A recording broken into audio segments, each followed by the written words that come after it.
안녕하세요. 리스펙 성형외과 공원장입니다. 오늘은 구축코에 대한 질문을 많이 받게 되는데, 구축코가 뭐고 구축코의 대표적인 수술 전후 사진 등을 좀 보면서 구축에 대한 얘기를 좀 해보고자 합니다. 구축이란 단어는 사실 의료적으로 정의를 할 때는 관절이나 혹은 근육 혹은 인대 등의 이상으로 인해서 관절의 운동 범위가 제한되는 현상을 보통 구축이라고 얘기합니다. 그래서 단순히 우리 몸에서 다른 부분을 제외한, 코를 제외한 다른 부분의 구축을 얘기할 때는 구축으로 인해서 관절 움직임이 제한되는 그런 상태를 표현하고자 할 때 쓰는 의학적 용어인데, 또한 이 구축은 그런 운동의 제한과 마찬가지로 그 운동의 제한을 일으키는 조직의 굳은 상태를 구축의 범위에 포함시켜서 얘기할 수도 있기 때문에, 코를 얘기할 때는 비록 코에는 관절이 없고 움직임이 없는 조직이지만 코의 조직이 특정하게 과하게 뭉쳐서 주변 조직을 끌어올리는 경우를 우리가 구축이라는 표현을 많이 씁니다. 코 수술에서 혹은 코에서 왜 생기는지 이유를 따져보면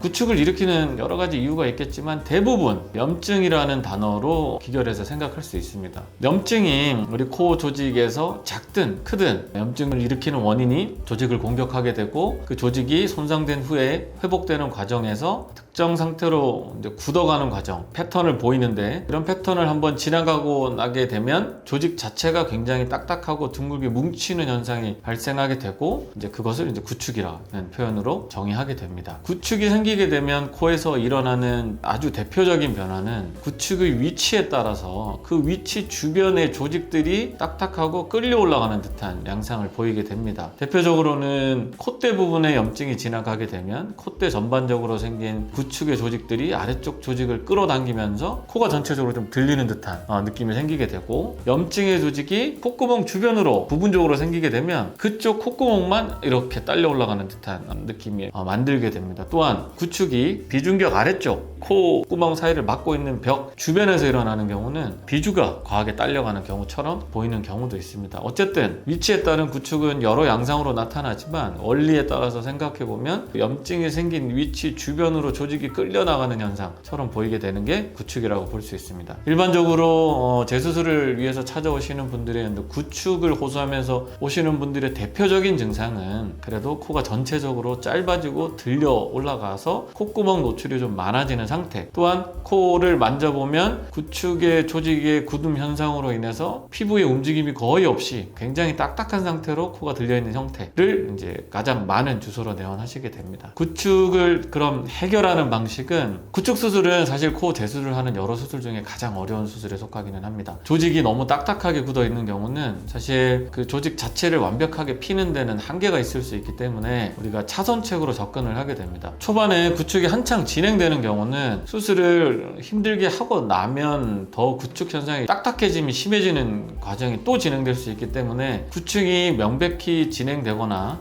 염증이 확연하게 일어나고 있는 중에는 구축에 관련된 수술은 최대한 피하고, 구축이 어느 정도 멈추고 혹은 염증이 멈춘 후에 조직이 더 이상 끌려 올라가거나 변형이 없는 게 확인된 충분한 시간의 기간을 두고 수술을 할 경우에 조금 더 좋은 결과를 볼 수 있는 걸 확인할 수 있습니다. 따라서 이제 구축 수술을 할 때 그 과정은 결국 딱딱하게 굳어있는 피부와 이 조직을 조금 더 박리하고 늘려서 결국 끌어내리는데 초점을 두고 수술하게 됩니다. 수술의 방법은 구축의 형태에 따라서 다양하게 여러 방식으로 진행되는데, 핵심적인 수술의 키워드는 구축된 조직을 펴는 방향의 수술과 수술 후에 구축처럼 조직을 끌어올리고 다시 누르는 현상을 방지하기 위한 수술, 두 가지로 나눠서 진행되게 됩니다. 첫 번째로는 구축의 상태에 따라서 조직의 박리를 충분히 한 후에 아래쪽부터 구축을 일으켰던 원인에 관련된 조직들을 다시 재배치하고, 구축대에 관련된 조직들이 또 한 번 끌려 올라가는 재발이 일어나지 않도록 지지대를 좀 더 강하게 하게 되는 수술의 과정을 거치게 됩니다. 수술적 방법이나 내용 측면에서는 좀 더 복잡하겠지만, 크게 얘기해서 구축의 박리, 그 다음에 구축을 끊는 과정, 그리고 구축이 다시 일어나지 않도록 재발 방지를 위한 지지대의 재건, 이런 과정들이 구축 수술 수술의 제일 핵심이 되겠습니다. 구축 수술은 여러 환자분들이 와서 수술 받으시지만 그 형태나 정도가 정말 개개인별로 다 다르고, 심하신 분은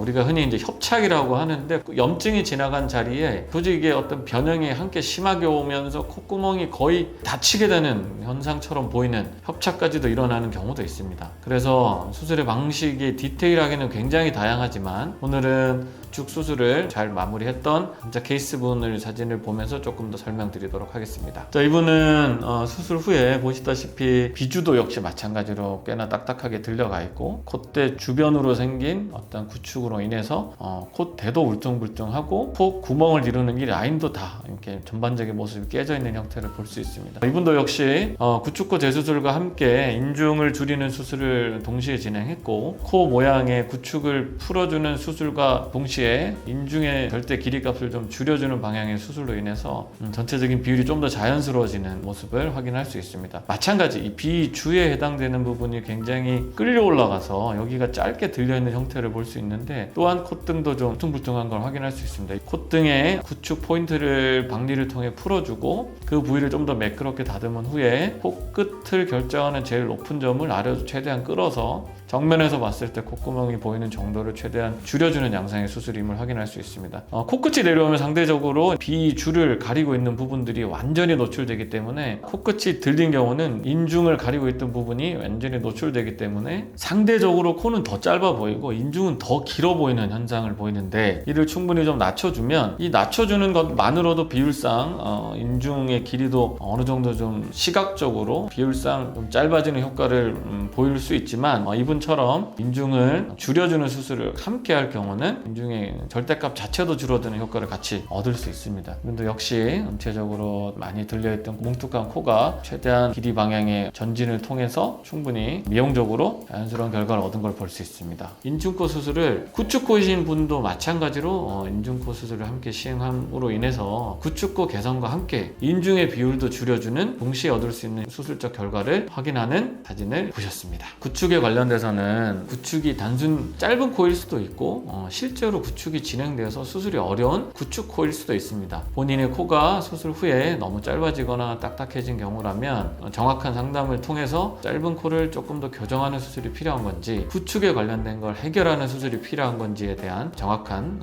상담을 받는 걸 권유드립니다. 지금까지 리스펙 성형외과 고원장이었습니다. 감사합니다.